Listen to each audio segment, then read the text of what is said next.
అందరికీ నమస్కారం. ఆషాఢం వచ్చేసింది. నేను ఈరోజు నైవేద్యం మరియు అమ్మవారికి అలంకరణ చేయబోతున్నాను.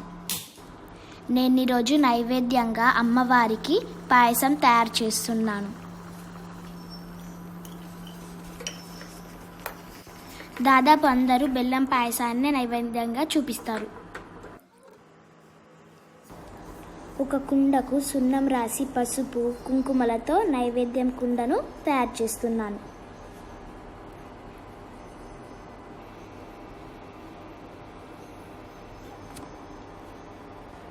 ఒకప్పుడు కుండలలోనే నైవేద్యం చూయించేవారు.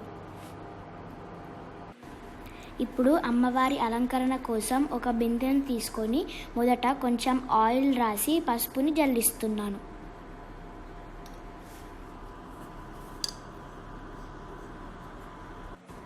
ఇప్పుడు అమ్మవారి రూపాన్ని గీసుకుంటున్నాను. చూడండి, కళ్ళు, ముక్కు, ముక్కెరతో రూపం రెడీ అయిపోయింది. ఇప్పుడు నా దగ్గర ఉన్న బొట్లతో అమ్మవారిని అలంకరిస్తున్నాను.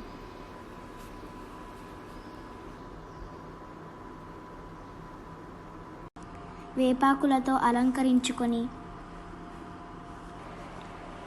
పాయసం నైవేద్యాన్ని పెట్టి వస్త్రాలంకరణ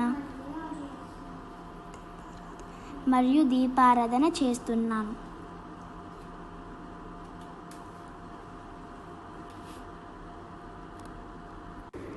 ఆషాఢాన్ని శూన్యమాసం అని కూడా అంటారు. వర్ష ఋతువు ప్రారంభమయ్యే మాసం ఇది. వాతావరణంలో మార్పుల వల్ల మనుషుల ఆరోగ్యానికి హాని కలుగుతుంది. అందుకే వేపాకులు, పసుపు నీళ్లు, బెల్లం, పెరుగు ఇవన్నీ ఆరోగ్యానికి హాని కలిగించే వ్యాధుల నుంచి రక్షిస్తాయి.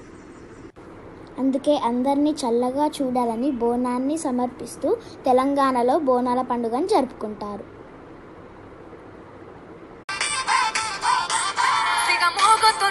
జగమంతా శివ సత్తులాటలే నెల అంతా తొలి బోనమెత్తుకొని జనమంతా తిరణాల తీరుగా ఒక వింత తిరణాల తీరుగా